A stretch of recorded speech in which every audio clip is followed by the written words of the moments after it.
Assalamualaikum warahmatullahi wabarakatuh. Salam sejahtera. Alhamdulillah nahmaduhu wa nusalli ala rasulil karim. Calon kita bukan sebarang. Saya tak pernah lagi kempen untuk Panglima Angkatan Tentera. Ini bagi saya dalam sejarah politik di Malaysia, ini jawatan tertinggi tentera yang menjadi calon, dan pada hari ini, malam ini, calon Barisan Nasional.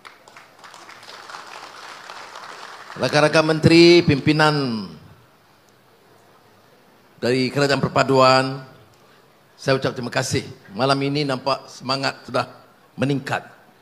Dia bila saya dapat makluman katanya ini memang kawasan sukar. Tapi hari ini saya ke acara keempat dan saya lihat benar, General.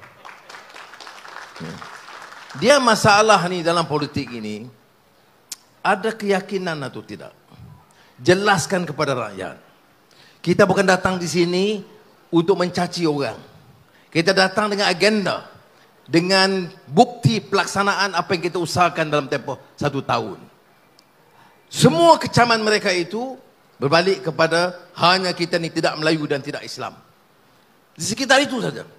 Dan kerana orang-orang seperti Stephen Sim ni, DAP, itu saja. Dia wirid DAP macam Mat Sabu sebut tadi. Ya. Tapi sudah tengok perdebatan di Parlimen semalam. Ya. Apa yang disebut oleh pemimpin PAS. Dia kata kita ini menipu. Tidak memberikan faedah kepada rakyat. Dia baca ayat Al-Quran. Ya ayyuhallazina amanu lima taqulu ma la taf'alun. Kabura maqtan indallahi an taqulu ma la taf'alun. Dia ada kata pula, Perdana Menteri minta Menteri Agama terjemahkan.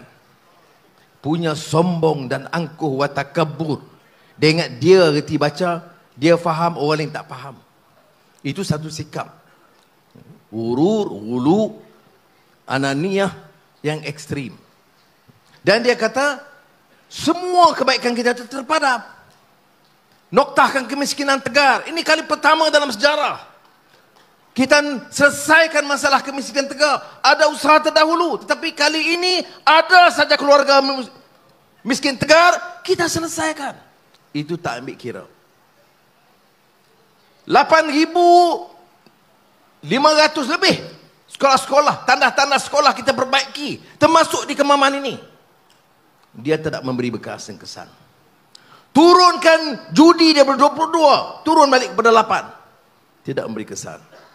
Bagi mereka, kita ini zalim kerana tak bagi projek kepada wakil rakyat. Projek untuk rakyat tak penting bagi mereka. Yang penting melalui wakil rakyat. Saya nak jawab hari ini, saya ada kuasa. Saya tak akan bagi projek itu kepada mereka. Sombong. Hari-hari kita ini khianat pada Melayu. Hari-hari kita ini tak Islam. Kemudian minta duit daripada kita.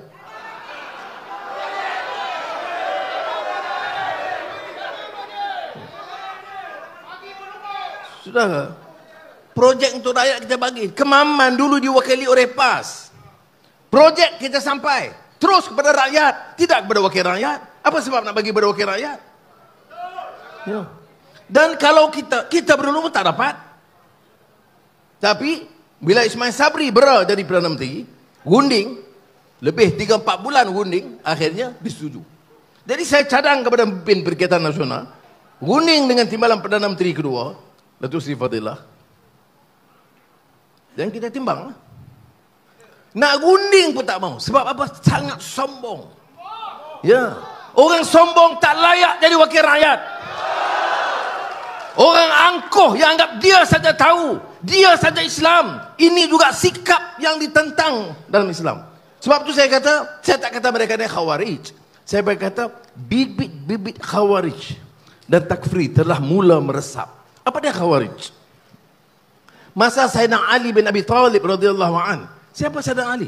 Khalifah keempat, anak saudara Rasulullah SAW. Dianggap orang yang tingkat ilmunya itu, yang menganggap ilmu itu sebagai lazzatul ma'rifah, lazat dan tahap ilmu yang tinggi. Tetapi orang Khawarij kata dia ini tidak cukup Islam. Maka dia dibunuh. Bukan oleh orang kafir, bukan oleh orang Yahudi atau Kristian, oleh orang Islam yang ekstrim, yang anggap dia lebih Islam daripada Sayyidina Ali bin Abi Talib radhiyallahu anhu. Apa saya kata pas Khawarij? Tidak.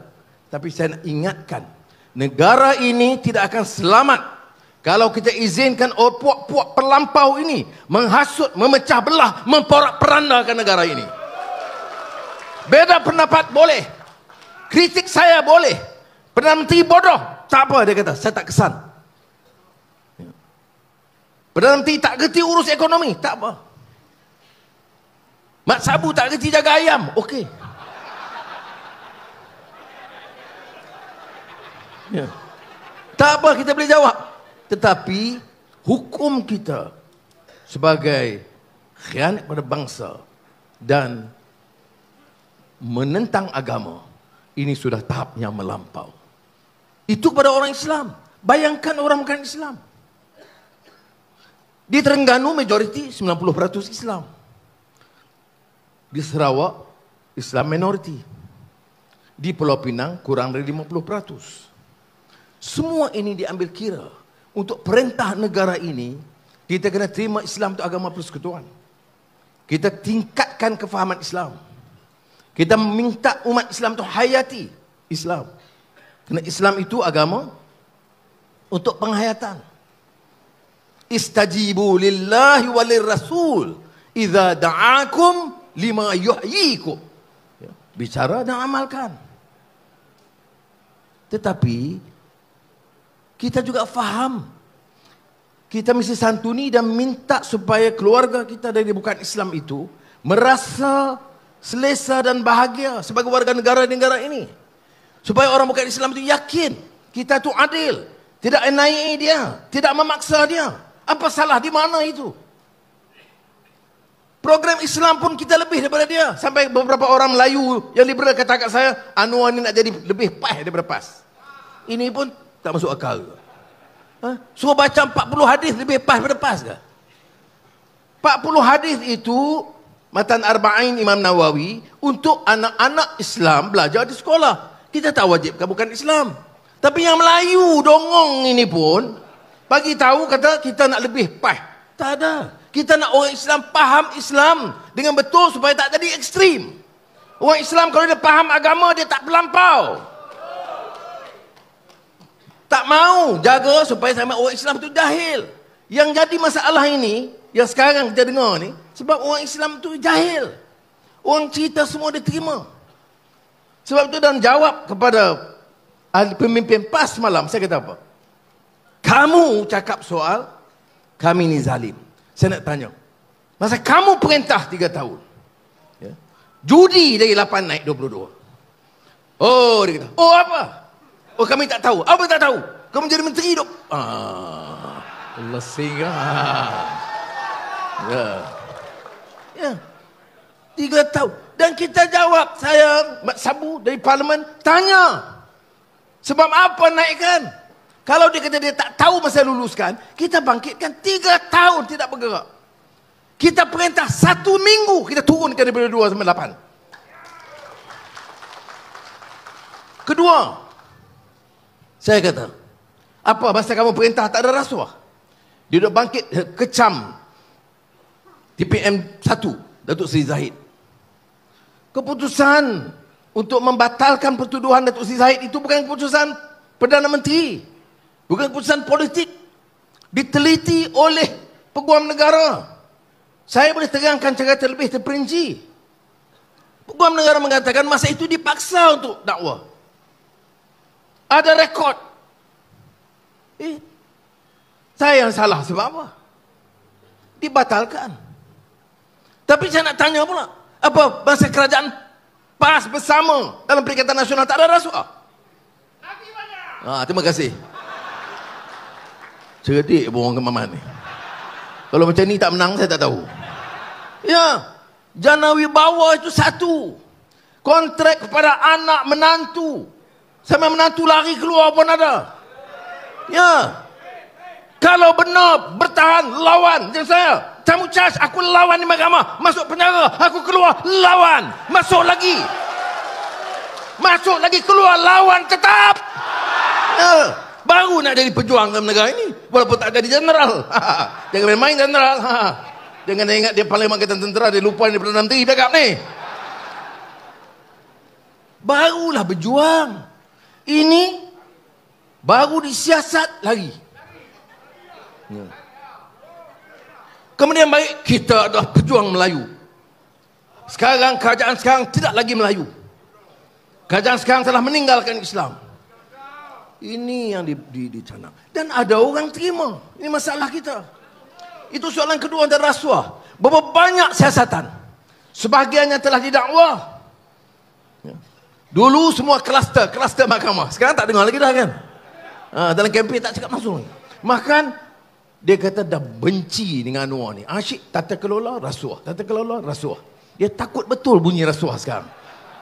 Sebab terlalu ramai terpalit. Itu yang baru didakwa.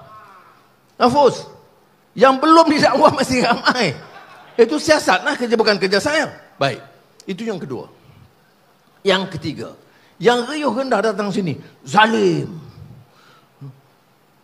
Kerajaan perpaduan Madani, Madanon, zalim. Anwar ini zalim sebab tidak beri peruntukan kepada wakil-wakil rakyat. Depan pemimpin dari PAS Bersatu semalam, saya tanya, masa kamu perintah, ada kamu bagi peruntukan? Tak ada. Kemudian seorang, dulu Terengganu, magistrat, dia kata, oh dulu dah bagi, betul, dulu dah bagi. Ni pun magistrat tak baca buku. Dulu bagi setelah Ismail Sabri jadi Perdana Menteri, runding 3-4 bulan baru bagi. Faham tidak? Jadi tiga poin dia tak boleh jawab. Baik, apa yang kita lakukan? Saya cakap, hari ini saya terangkan apa yang kita lakukan. 1 tahun, saudara, hari ini, beberapa hari ini, genap 1 tahun kerajaan perpaduan. Jadi saya terima kasih Barisan Nasional UMNO khususnya yang membantu menegakkan kerajaan perpaduan ini. Dan kalau tidak, kalau pemimpin UMNO itu bukan calang-calang orang macam Zahid Hamidi, tak jadi. Zahid ini berani ambil keputusan dan istiqamah dengan keputusan itu. Sebab itu, sudah tengok, kempen mereka dia lanyak Zahid habis-habisan. Sebab dia geram tak habis. Kita cukup jumlah, tapi Zahid tak setuju. Zahid tak setuju, jumlah tak cukup lah. Kamu kira bagaimana? Ni baca kitab tak ambil matematik. Baik, sudah. Cukup setahun. Kita buat apa? Sekarang ini majoriti bertambah. Ada kita paksa, kita pujuk, tak ada. Wakil-wakil dia tahu. Tiap bulan Setiausaha Agung Bersatu ni kata, bulan Julai, garanti. Agung dah setuju, GPS dah setuju, UMNO 15 hingga 20 dah dapat.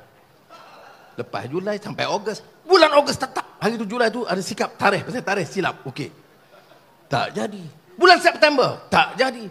Man dia kata ni kamu menipu aku selama ni buat apa? Ya. Semalam saya di Kuching, Sarawak. Ada majlis internasional. Cakap dengan Premier Abang Johari. Premier Sarawak. Dia kata, dia yang beritahu, saya tak tanya. Mereka ni tak habis-habis lagi. Dan dia kata bagi pihak GPS, Saudara Anwar, kami tetap tidak berganjak sehingga perkara ini. Ya. UMNO saya tak tahu. UMNO pasal Susah Agung dia tak kata apa. Jadi saya tengok ragu sikit nampak dia. Jadi tetap. Jadi masalah apa? Sabit bangun lah. Kamu kat PAT kamu bangun.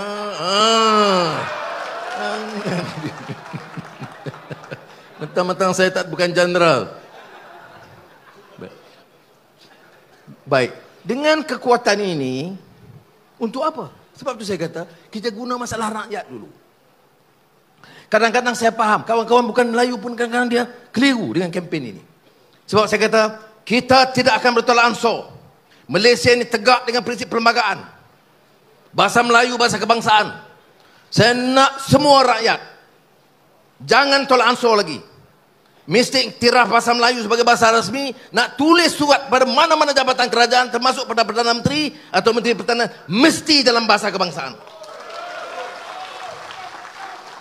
Syarikat internasional dikecualikan. Saya cakap syarikat Malaysia. Oh, ada orang kata ini dah jadi pelampau Melayu. Saya kata dengar bagi habis. Kalau semua rakyat dah terima ini, tingkatkan penguasaan bahasa Melayu, saya kata mulai tahun depan bulan Januari kita tambah usaha, selamatkan anak-anak kita, tingkat mutu pendidikan mereka dan pastikan mereka menguasai bahasa Inggeris dengan baik. Dengarlah bagi habis. Jadi kita mula dengan prinsip perlembagaan. Jangan tolak ansur. Kemudian kalau semua dah belajar bahasa Melayu dengan baik, dia tambah satu lagi bahasa. Kemudian belajar bahasa Mandarin, bahasa Tamil, bahasa Arab, bahasa Perancis, silakan. Ini pendirian kita. Tapi kadang-kadang kawan-kawan kita pun tak sabar. Tengok dah jadi Melayu lebih. Sama juga macam saya katakan, program Islam. Kita kena faham orang Melayu, orang Cina, India, Siam yang ada. Dengar baik-baik. Kalau orang Islam dia tak faham Islam, dia akan dipermainkan. Semua takut masuk neraka, semua nak masuk syurga. Okey. Jadi kalau orang datang baca satu qala Allah Taala, masuk syurga ikut kami. Dia pun ikut. Siapa tak ikut jemaah kami, tak Islam. So dengar, kalau tengok, memang ramai pengikut-pengikut fikir begitu. Ini jamaah yang sah. Mak Sabu, tak kata lagu itu dululah. Saya geram Mak Sabu sebab apa?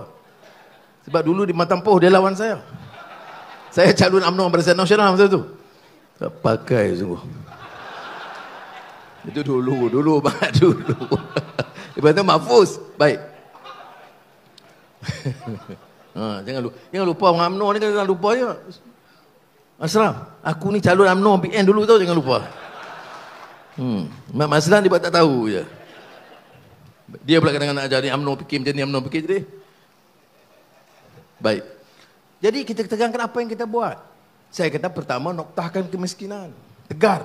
Miskin tu problem juga, tapi miskin tegar. Maknanya nak beli susu bayi tak cukup duit. Nak beli uniform sekolah tak cukup buang. Itu kita bantu dulu. Baik.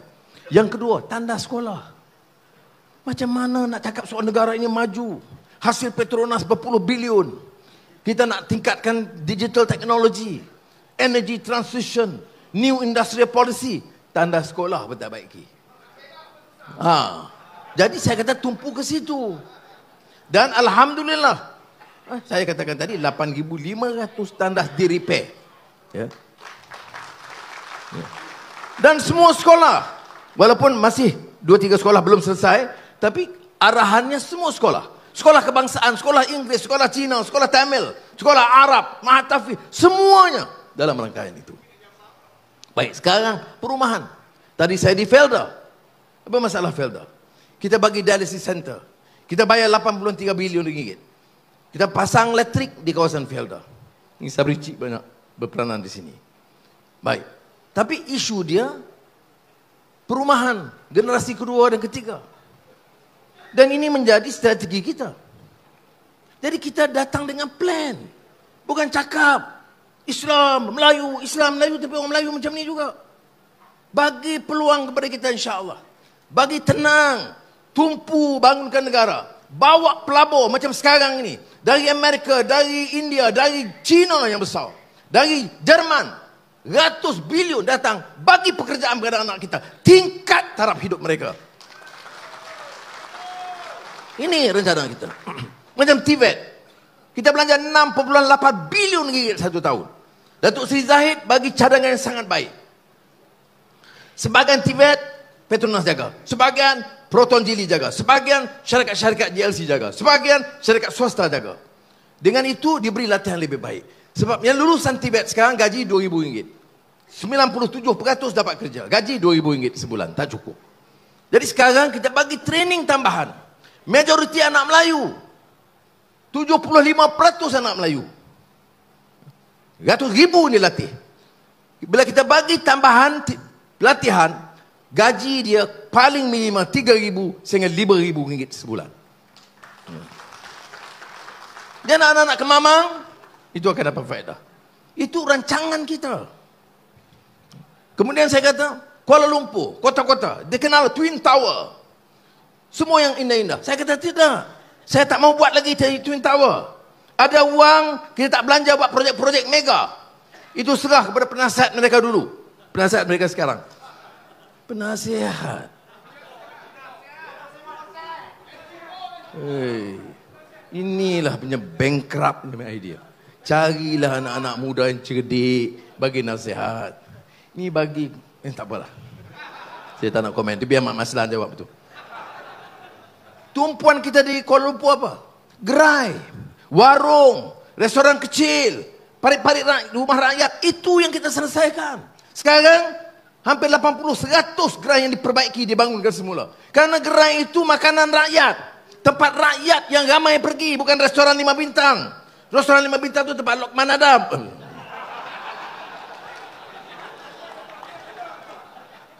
Saya ada gambar dia pergi restoran itu, saya pergi sekali je. Baik. Jadi, yang ini kita lakukan. Sudah ada program. Dan kita minta semua negeri lakukan begitu. Kemudian tentulah projek saya tak mau sebut. Dan ini rencana yang kita umumkan. Sebab itu saya boleh pergi dengan confident. Politik stabil. 2-3 bulan dulu belum tentu. Nak ambil jumlah. Kita pun, betul ke tidak? Sekarang kalau sebut jumlah, dah. Tak ada fikir. Tak ada dah. Baik. Sebab itu kita boleh pergi ke luar negara, orang hormat. Saya pergi baru yang paling akhir di San Francisco. Jemputan Presiden Joe Biden. Semua pemimpin Asia hadir. Dan Pasifik. Termasuk Xi Jinping, Jokowi, Sultan Brunei. Semualah. Bila pergi sidang akhir, saya gunsing. Yang pengurusi depan saya, Joe Biden. Belah kanan saya, Sekretari Menteri Luar, Blinken. Ujung sikit, Xi Jinping. Presiden China. Belah kiri saya, Presiden Meksiko. Ini peluang akhir sidang APEC untuk saya bercakap bagi pihak rakyat dan umat Islam dan umat manusia. Kerana yang dirobohkan, dimusnahkan di Gaza itu, ratusan masjid dan 7 gereja. Maknanya orang Kristian pun jadi mangsa. Saya nak cakap, ini di Amerika. Presiden dia Joe Biden. Saya nak balik Malaysia. Saya nak kritik Joe Biden. Ya. Saya fikir juga. Kemudian saya fikir juga pelaburan. Saya nak pelabur datang ke Malaysia. Kan bila saya cakap garang, orang tak datang, susah juga kita. Jadi saya terpaksa timbang ni. Ni tengah sidang ada ni. Ucapan teks ada. Tapi tak sebut banyak soal Gaza dan kecaman kepada Zionis Israel dan juga Amerika Syarikat kerana bersekongkol.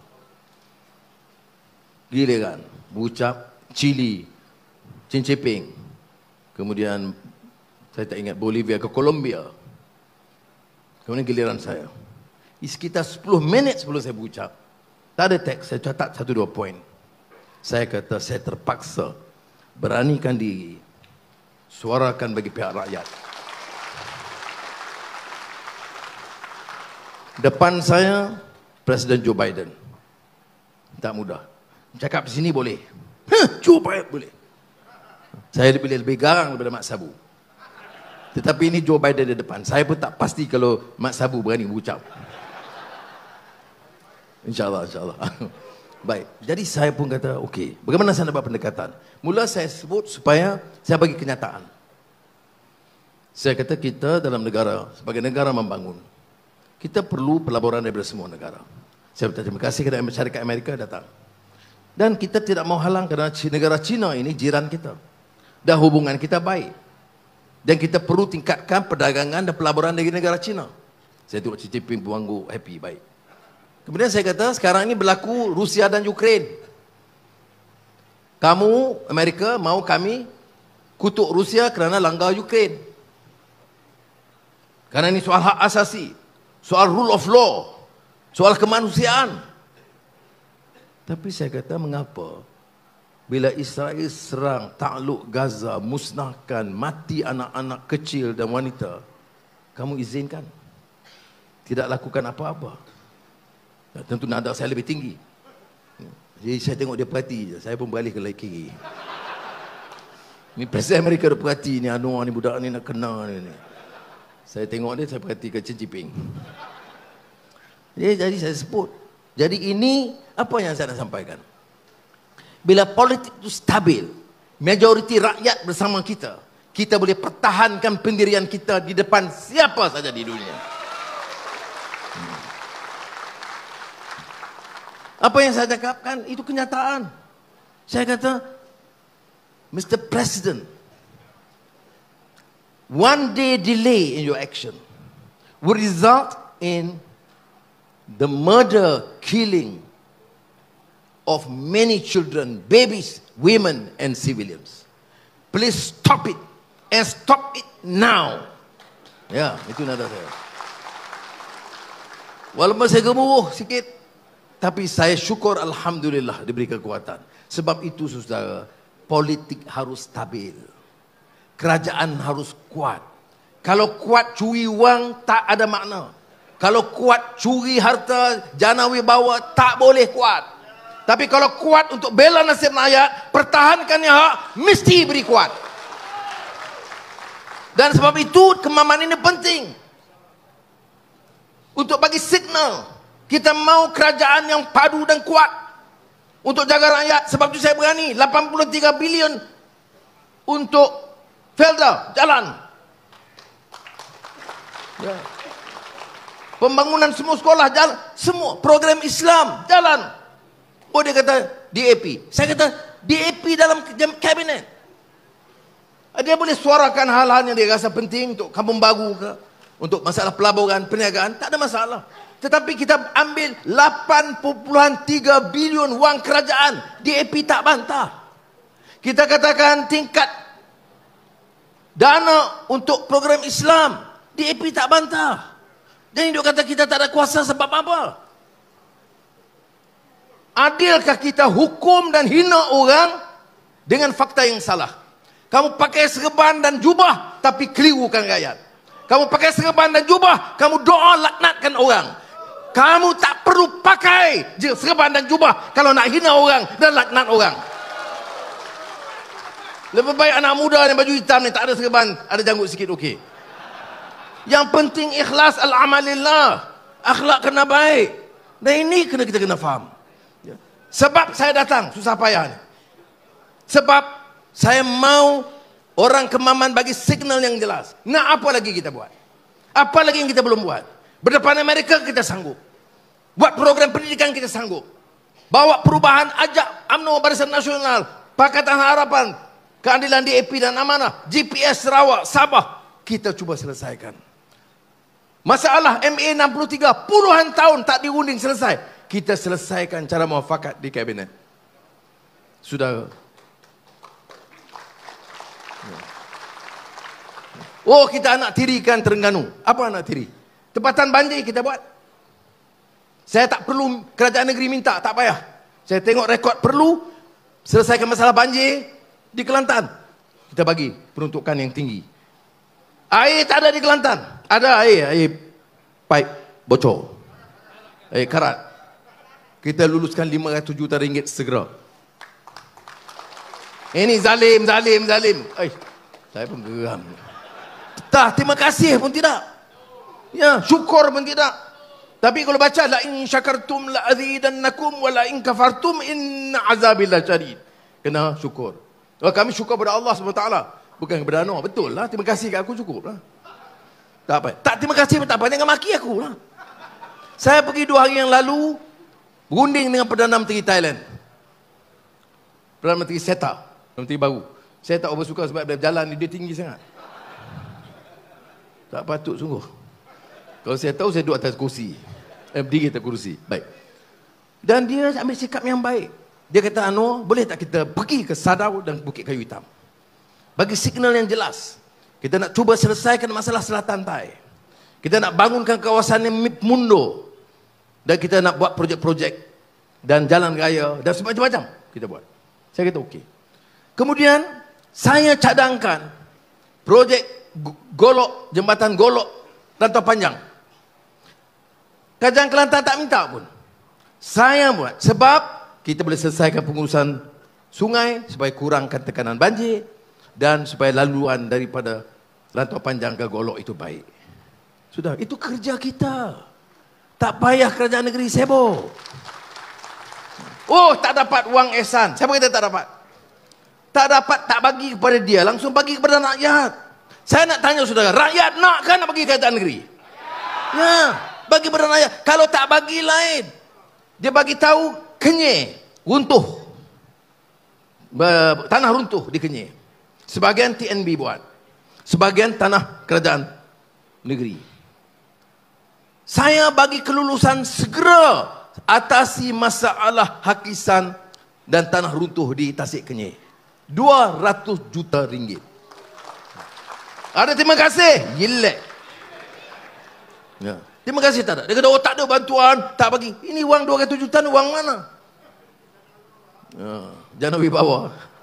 Jadi saudara, saya nak beritahu, kita tak ambil wang yang hak Terengganu, hak Terengganu. Hak Kelantan, Sabah, Sarawak pun begitu. Tetapi kita selalu ikut keadaan. Kalau dia nampak sopan, teratur, kita boleh runding dengan baik. Tapi kalau kita dikapikan, kemudian tak jaga Melayu, biar kita buat cara kita. Yang saya tak akan tolak ansur, kita akan guna dana untuk tolong rakyat Kemaman dan rakyat Terengganu. Sebab itu saya datang, Dr. Raja Effendi, beri sokongan kepada beliau dan minta Kemaman pecah rekod. Angkat seorang yang telah berjasa kepada negara. Saudara, Parlimen Angkatan Tentera ini bukan calang-calang orang. Nak naik itu dia lalui pelbagai ujian dan rintangan. Dia kena ada rekod yang sangat cemerlang sebelum diangkat. Menteri Pertahanan kepada Menteri, Perdana Menteri kepada Yang Pertuan Agong. Yang Pertuan Agong perkenan bagi pihak Raja-Raja Melayu, terangkat dia sebagai Panglima Angkatan Tentera. Dan rekod beliau sebagai Panglima Angkatan Tentera, itu rekod yang baik, yang tidak ada cacat celaknya.